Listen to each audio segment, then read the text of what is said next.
సంవత్సరాల తరబడి ఎన్ని మందులు వాడినా మీ మోకాల నొప్పులు తగ్గట్లేదా? ప్రాణ పెయిన్ క్లినిక్ లో అత్యాధునిక చికిత్స. ప్రస్తుతం మనతో పాటు మెదక్ ఎంపీ రఘునందన్ గారు ఉన్నారు. ఒక్కసారి ఆయనతో మాట్లాడదాం. సార్ నమస్తే అండి.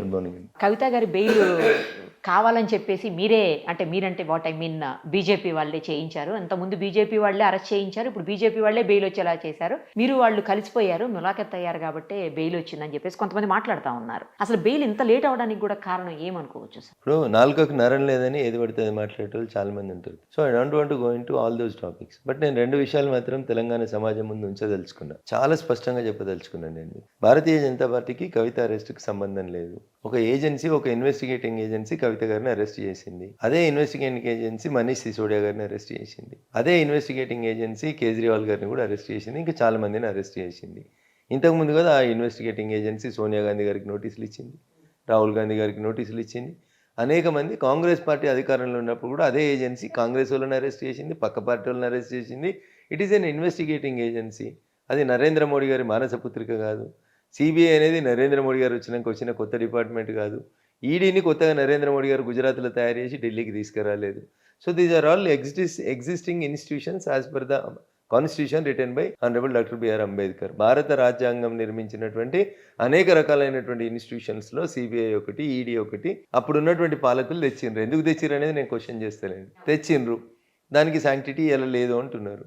కేజ్రీవాల్ని అరెస్ట్ చేస్తే ఇండి కూటమి నాయకుడిగా, లీడర్ ఆఫ్ అపోజిషన్గా రాహుల్ గాంధీ గారు పోయి సిబిఐ అరెస్ట్ ఇల్లీగల్ అంటారు, కేజ్రీవాల్ని అరెస్ట్ చేయొద్దు అంటారు. బెయిల్ ఇవ్వాలని పార్లమెంట్ ముంగట ధర్నా చేస్తారు 200 మంది ఎంపీలను తీసుకుపోయి. కేజ్రీవాల్ అరెస్ట్ ఏమో ఇల్లీగల్ అవుతుంది. Congress party should have a stand. ఢిల్లీలో ఒక మాట, గల్లీలో ఒక మాట మాట్లాడితే జనం ఊరుకోరు. కేజ్రీవాల్ని అరెస్ట్ చేస్తే రాహుల్ గాంధీ గారి నాయకత్వంలో కాంగ్రెస్ ఎంపీలు, ఆప్ ఎంపీలు, ప్రతిపక్ష ఎంపీలు పోయి ధర్నా చేస్తారు. కేజ్రీవాల్ గారి అరెస్ట్ ఇల్లీగల్, వెంటనే ఆయనకు బెయిల్ ఇవ్వాలని ఆర్గ్యూ చేస్తారు. దేశ రాజధాని ఢిల్లీలో ఆర్గ్యూ చేస్తారు. అదే కేసులో అంతకంటే ముందు మనీష్ సిసోడియా అని అదే ఆమ్ ఆద్మీ పార్టీకి సంబంధించిన ఉప ముఖ్యమంత్రి గారు అరెస్ట్ అవుతారు.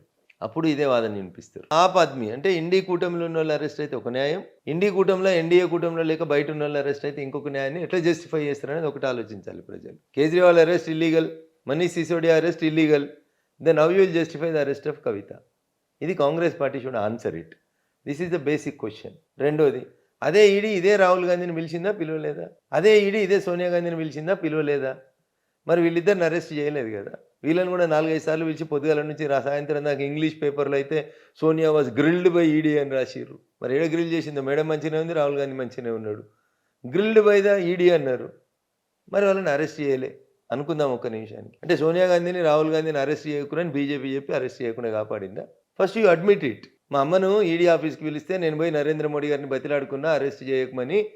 నా మాట మీదకే నరేంద్ర మోడీ గారు ఈడీకి చెప్పారు, నా ముందే చెప్పిండని చెప్పమన్నారు రాహుల్ గాంధీ గారిని. సి యూ డోంట్ ప్లే నోట్లో నాలుగుందని ఎటుబడితే మాట్లాడవద్దు. So Kejriwal arrest illegal, Manish సిసోడియాకి arrest is illegal, Delhi liquor case is illegal. Then how you will justify the arrest of Kavitha? I'm not taking the వకాలత్ on behalf of Kavitha, but I'm asking the Congress party. ఇది ఢిల్లీ కాంగ్రెస్ పంచాయతీ. ఇక గల్లీ కాంగ్రెస్లో ఏం జరుగుతుందో చూడు. టీఆర్ఎస్ పార్టీ గుర్తు మీద గెలిచిన అనేక మంది ఎమ్మెల్యేలు రోజుకొకరు, దినం తప్పించి దినం ఒకరు, కాలేజీలు గులమడితే ఒకరు, చెరువులు గులగొడతామంటే ఒకరు, లేకపోతే వ్యాపారానికి పైసలు ఇస్తామంటే ఇంకొకరు. ఇట్లా రోజుకొకరు, దినం తప్పించి దినం ఒకరు, నియోజకవర్గాల అభివృద్ధి కోసమో కొంతమంది టీఆర్ఎస్ ఎమ్మెల్యేలు పోయి కాంగ్రెస్లో చేరిండ్రు. నిరుపమ్ గారు ఈ దేశమంతా చూస్తుండగా జరిగింది. మా మీడియా మిత్రులు కూడా దానికి సజీవ సాక్ష్యాలు.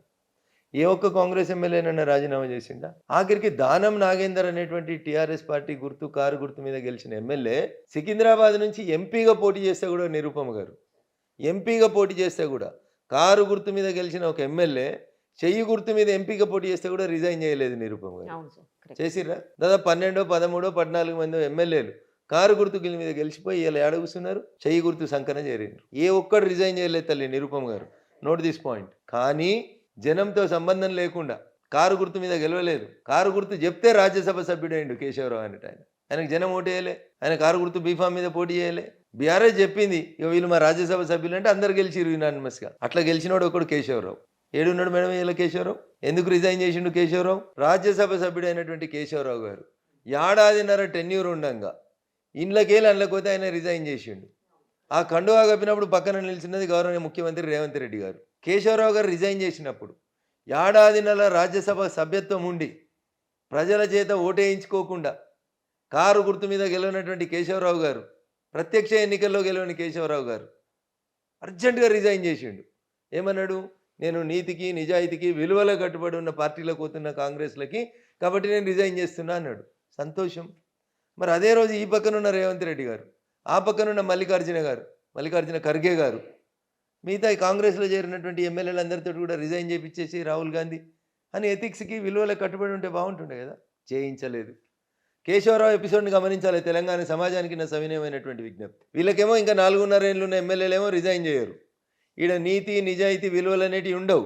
ఏడాదిన్నర పరోక్ష ఎన్నికల్లో గెలిచినటువంటి ఒక రాజ్యసభ సభ్యుడు అగమేఘాల మీద రిజైన్ చేసేస్తాడు ఢిల్లీకి పోయి కండువా కప్పుకొని. ఈ ఎమ్మెల్యేలలో కూడా కొంతమంది ఎమ్మెల్యేలకు అదే రేవంత్ రెడ్డి ఇటుపక్క ఉండి, ఇదే మల్లికార్జున ఖర్గే గారు అటుపక్క నుండి కండువా కప్పారు. వాళ్ళు మాత్రం రిజైన్ చేయరు. తెలంగాణ సమాజమా ఆలోచించు. రిజైన్ చేసినటువంటి కేశవరావు గారి స్థానంలో వచ్చింది ఎవరు? The great Vakeel of supreme court Abhishek Singh Manvi వచ్చినాడు. ఏ పార్టీ అయినా అభిషేక్ సింగ్ మన్వి? కాంగ్రెస్ పార్టీ అయినా. ఢిల్లీలో సుప్రీంకోర్టులో కవిత బెయిల్ పిటిషన్ ఆర్గ్యూ చేసిన దాంట్లో అభిషేక్ సింగ్ మన్వి ఉన్నారా లేరా? ఉన్నారు. ఇలా రఘునందన్ రావు వాదిస్తే బీజేపీ పోయి ఇంకోనికి వాదించిండు వేరే పార్టీ అని అంటారా అన్నారా? మరి అభిషేక్ సింగ్ మన్వి అనేటువంటి కాంగ్రెస్ పార్టీ నాయకుడు, కాంగ్రెస్ పార్టీలో గతంలో ఎంపీగా చేసినోడు, ప్రస్తుతం ఈ రాష్ట్రంకి వెళ్ళి అర్జెంటుగా కేశవరావు రిజైన్ చేస్తే వచ్చిన ఎంపీ అభిషేక్ సింగ్ మన్వి. దయించి ప్రజలను ఆలోచించమని అప్పీల్ చేస్తున్నాను నేను నిరుపమ గారు. టీఆర్ఎస్ ఎందుకు పోటీ పెట్టలేదు తల్లి? యూ హ్యావ్ 38 ఎమ్మెల్యేస్ కదా, మీరు క్యాండిడేట్ ఎందుకు పెట్టలేదు? ఏదో అడుగుతాడు అంటాడు కదా, కేటీఆర్ బాగా ఒలి పెడుతుంటారు కదా, హైకోర్టులు వేసినాం, సుప్రీంకోర్టులు వేసినాం, త్వరలోనే ఉప ఎన్నికలు వస్తున్నాయి అంటున్నావు కదా. కామన్ సెన్స్ తోటి ఒక ప్రశ్న అడుగుతున్నాను నేను. అయ్యా కేసీఆర్ బాగా మాట్లాడతాడు, ఒక ఆయన కాడి 6 అడుగులు అడిగినా అని చెప్పి అడ్డగోలుగా మాట్లాడుతుంటాడు. ఆయనను కూడా అడుగుతున్నా. రాజ్యసభకి నోటిఫికేషన్ వచ్చింది కేశవరావు రాజీనామా చేసినాక. టీఆర్ఎస్ పార్టీకి అధికారికంగా 38 మంది ఎమ్మెల్యేలు ఉన్నారు. ఒకరితో ఎందుకు నామినేషన్ వేయించలేదు? 10 మంది ఎమ్మెల్యేలు సంతకం పెడితే చాలు కదా.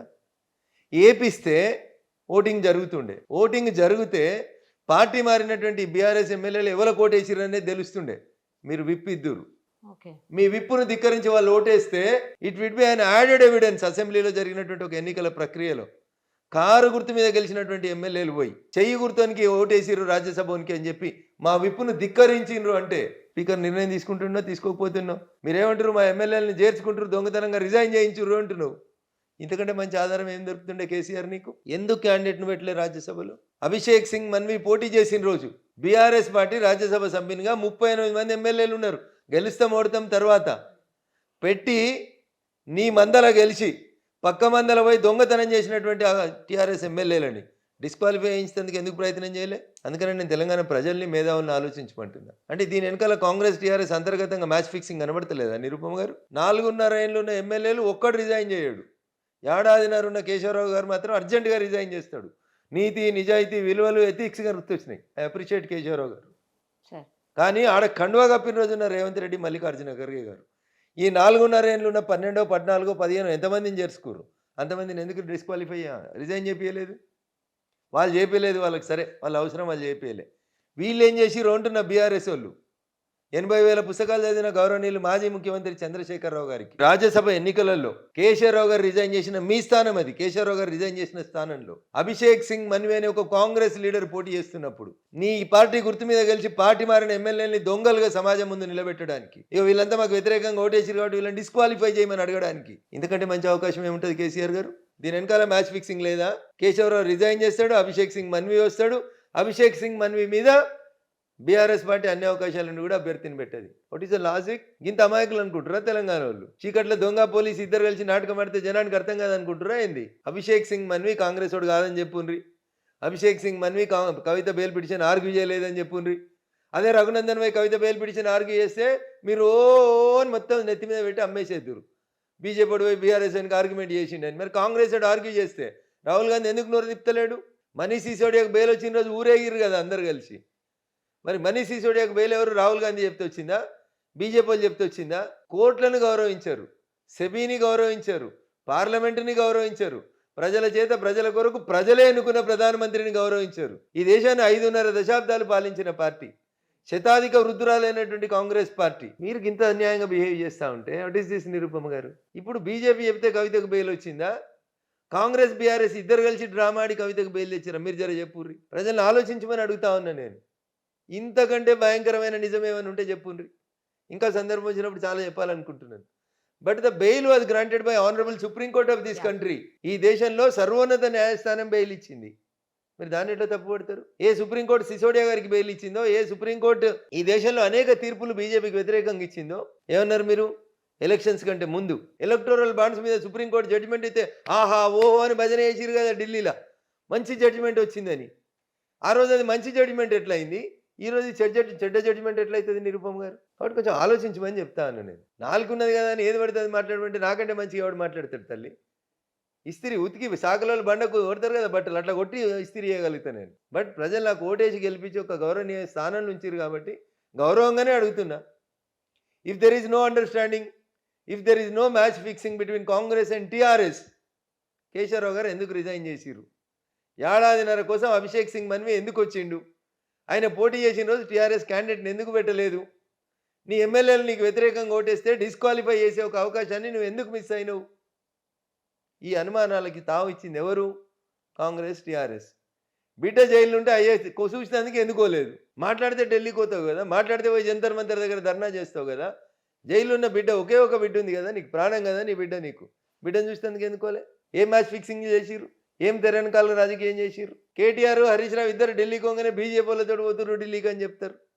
రఘునందన్ బ్లిడ్జ్ పత్రికను తీసుకొని వాళ్ళ ఇంటికి పోతున్నా అని చెప్తే నా టికెట్ పెట్టి కాంగ్రెస్ సోషల్ మీడియాలో రాస్తారు. రఘునందన్ వెనకాలనే హరీష్ను కేటీఆర్ పోయినరు. బీజేపీలో బీఆర్ఎస్ విలీనంకి రఘునందన్ టర్మ్స్ అండ్ కండిషన్స్ మాట్లాడుతుండే వకీల్ సాబ్ అని రాస్తారు. సో ఐ వెల్కమ్, నాకు అంత గొప్ప స్థానాన్ని ఇచ్చినందుకు I welcome Congress social media. I have no grievance against Congress social media. నేను ఇట్లే మీడియాతో మాట్లాడుతూ పార్టీ ఆఫీసులో నువ్వు నిజంగా పోతావా ఒత్తుతావా జోక్ చేస్తున్నావు అని ఒక విలేకరు అడిగితే నేను నా పిఏకి చెప్పి టికెట్ బుక్ చేసి మా మీడియా మిత్రులందరికీ టికెట్ ఇవ్వమని బీజేపీ ఆఫీసులో కూర్చొని అప్పటికప్పుడు టికెట్ బుక్ చేయించుకొని తెల్లారి 11 గంటలకు నేను ఢిల్లీ పోయినా. సోషల్ మీడియాలో నేను టికెట్ పెట్టినా. ఆ టికెట్ను తీసుకొని వచ్చి కవితతోటి ములాఖత్కి కేటీఆర్ గారు, హరీష్ గారు పొద్దున ఎయిర్ ఇండియాలో 7 గంటలకు పోతే నేను 7:05కి విస్తారాలో పోయినా. ఆ ఎయిర్ ఇండియాలో కేటీఆర్, హరీష్ రావు గారితో పాటు ఆర్థిక మంత్రి బట్టి విక్రమార్కకు పోయినరు. రఘునందన్ రావు పోలేదు, వారు వేరే పని మీద పోయింటారు, కానీ సేమ్ ఫ్లైట్లో పోయినారు. నేను పోయిన ఫ్లైట్లో గౌరవనీయులు వర్ధన్నపేట ఎమ్మెల్యే నాగరాజు గారు ఉన్నారు, గౌరవనీయులు చెన్నూరు ఎమ్మెల్యే వివేక్ వెంకటస్వామి గారు ఉన్నారు, మాజీ ఆలంపూర్ శాసనసభ్యులు గౌరవనీయులు సంపత్ కుమార్ గారు ఉన్నారు. ఒక ఫ్లైట్ ఢిల్లీకి పోతున్నప్పుడు చాలామంది పోయినాం ఆ ఫ్లైట్లో. అయితే మాకు ఏమైనా సంబంధం బాంధవ్యాలు ఉంటాయా? వారు ఒక గౌరవ శాసనసభ్యుని ఎదురైనప్పుడు నేను నమస్కారం పెట్టి పలకరిస్తాను. నాకు ఆ సంస్కారం ఉంది, మీకు లేకపోవచ్చు, దానికి నేనేం చేయలేను కూడా. కాబట్టి దయించి తెలంగాణ ప్రజల్ని, మీడియా మిత్రుల్ని కూడా నేను చేసేటువంటి అప్పీల్, నేను అడిగిన ఈ ప్రశ్నలకి రాహుల్ గాంధీ గారు సమాధానం చెప్తారా, రేవంత్ రెడ్డి గారు చెప్తారా, మల్లికార్జున ఖర్గే గారు చెప్తారా, లేదా కేశవరావు గారు చెప్తారా? చెప్పమనుండ్రి. బీఆర్ఎస్లోంచి కాంగ్రెస్లోకి పోయిన ఒక్క కేశవరావు గారికే విలువలు ఉన్నాయి, మిగతా ఎమ్మెల్యేలకి లేవని చెప్పుండ్రి. లేదు, వాళ్ళకి చేతనైతే లేదు. ఇక మా పార్టీ గొప్ప పార్టీ, మాది కడిగిన ముత్యం, హుస్సేన్ సాగర్లో ఇప్పుడే స్నానం చేసి వచ్చినాం, పునీతమైనం, ఈ ఎమ్మెల్యేని రిజైన్ చేపిస్తున్నామని రిజైన్ చేపియండి. మీకు ప్రజల మ్యాండేట్ ఉంది కదా, మీ పాలన ప్రజాపాలన కదా, గడీల పాలన బద్దలు కొట్టి నువ్వంతా ప్రజాభవన్ ప్రజలకు అంకితం ఇచ్చినావు కదా రేవంత్ రెడ్డి గారు. రామర్ ఎలక్షన్లకి ఇట్లా మాట్లాడితే రఘునందన్ బీఆర్ఎస్ తరఫున వకాలతో పుచ్చుకున్నాడు అంటారు. హైడ్రాకి సపోర్ట్ చేసి మాట్లాడితే రఘునందన్ కాంగ్రెస్కి సపోర్ట్ చేస్తున్నాడు అంటాడు. అంటే ఉన్నది ఉన్నట్టు మాట్లాడే హక్కు నాకు లేదు. ఆర్టికల్ 19 ఇచ్చిన ఫ్రీడమ్ ఆఫ్ స్పీచ్ నాకు లేదు. జనానికి కొన్ని విషయాల పట్ల అవగాహన, నాకు తెలిసిన 2 ముక్కలు జనంతో పంచుకునే స్వేచ్ఛ నాకు లేదు. అంతేనా? ఇటు ఆర్గ్యూ చేస్తే బీఆర్ఎస్ దిక్కు ఆర్గ్యూ చేసిండు, ఇటు ఆర్గ్యూ చేస్తే రేవంత్ రెడ్డి దిక్కు ఆర్గ్యూ చేసిండు. నేను జనం పక్షాన్ని ఉంటా. I'm the voice of voiceless అని మీడియా పిలిచింది, జనం పిలిచిర్రు, ఆ మాట కట్టుబడి ఉండేందుకు ప్రయత్నం చేస్తూ ఉన్నా. గౌరవనీయులు అందశ్రీ చెప్పిండ్రు ఒక టీవీ ఛానల్ ఇంటర్వ్యూలో, సారు సంకనాగిన కొడుకుల్లారా, రఘునందన్ అనేటువంటి ఎమ్మెల్యే దుబ్బాకకెళ్ళి గెలిచి వచ్చి అసెంబ్లీలో జయ జయ హే తెలంగాణ జననీ జయకేతనం అనేటువంటి పాట, ఈ రాష్ట్ర గీతం ఎందుకు కాదని కేసీఆర్ను నిలబెట్టి అసెంబ్లీలో అడిగేదాకా ఒక్కడు అడగకపోతిరు కదరా మీదని అందశ్రీ చెప్పారు. అంటే ఆడు అందశ్రీ గారు నాకేమైనా బంధువా? జై తెలంగాణ అని గొంతు దించుకొని నడిచినటువంటి వ్యక్తిగా జయ జయ హే తెలంగాణ జననీ జయకేతనం అనే పాట ఈ రాష్ట్ర గీతం కావాలని అడిగిన నిరుపమ్ గారు. I swear on the God, నేను నమ్మిన దేవుని మీద ప్రమాణం చేసి చెప్తున్నా, ఈ రోజు దాకా నేను అందశ్రీ గారిని కలవలేదు, మాట్లాడలేదు. But I was influenced by that song. మేము తెలంగాణ ఉద్యమం చేసిన రోజు ఆ పాట మా కంట శోష, అది ఈ ప్రాంత ప్రజల గుండె చప్పుడని కొట్లాడినాం, అందుకని అడిగినా. అప్పుడు అందశ్రీ తరఫున వకాలతో వేసినట్టు అవుతుందా? ఉన్నది ఉన్నట్టు మాట్లాడితే, నిజాన్ని నిర్భయంగా చెప్తే మీకు ఇష్టం లేకపోతే నేనేం చేయలేను. I have been like this. 50 ఏళ్ళు దాటిన నిరుపమ్ గారు. ఇప్పుడు కొత్తగా రఘునందన్ మారేది ఏముంటుంది? రఘునందన్ మారేది ఏముంటుంది అంటున్నారు. 2001లో జై తెలంగాణ అన్న రోజే ప్రభుత్వానికి వ్యతిరేకంగా గొంతెత్తి గలమెత్తి గరీబోని దిక్కున ఈ ప్రాంత ప్రజల ఆశగా శ్వాసగా ఎదగాలనుకుని వచ్చిన నేను రాజకీయాలకి నేను దేనికి భయపడతాను నిరుపమ్ గారు? కేసీఆర్కే భయపడక కేసీఆర్ ఊర్లోకి పోయి అదే సినిమాలో బాలకృష్ణ గారు చెప్పినట్టు నీ ఊరికి వస్తాను నీ ఇంటికి వస్తాను తొడగొట్టి మరీ పోయి కొట్టొచ్చిన నీ దుబాకల. ఇలా ఢిల్లీకి పోయి కూడా అదే చేసి వచ్చిన. నీ ఊరికి వస్తారా నీ ఇంటికి వస్తారా ఇక నీ చేసిన చరిత్ర చెప్తారా అని చెప్పి వచ్చిన. కొందరికి నచ్చవచ్చు కొందరికి నచ్చచ్చు, కొందరు తప్పు అనొచ్చు, స్వపక్షమా విపక్షమా 100 మాటలు మాట్లాడవచ్చు నిరుపమ్ గారు. Raghunandan will be like this only. నిజాన్ని నిర్భయంగా చెప్పేందుకు నా తుది శ్వాస దాకా కొట్లాడతా. ఈ పోరాటంలో ఎవరు ఏమైనా ఎక్కడికి ఎవరు నష్టం జరిగినా లాభం జరిగినా శ్రీశ్రీ చెప్పిన 2 లైన్లు చెప్పి నేను మీ ఇంటర్వ్యూ ముగిస్తా. పోతే పోనీ సతుల్ సుతుల్, వస్తే రాని కష్టాలు నష్టాలు, నేను గిట్లే ఉంటా, ఈ జనం కోసమే బతుకుతా, ఈ జనం కోసమే కొట్లాడతా. I till my last breath. Raghunandan is for న్యాయం కోసమే కొట్లాడతాడు, గరీబుని గొంతుగా ఉంటాడు. ఎవరికి నచ్చుతుంది, ఎవరు చాలువా కప్తారు, ఎవరు బీఫామ్లు ఇస్తారు అనేది రఘునందన్కి అవసరం లేదు.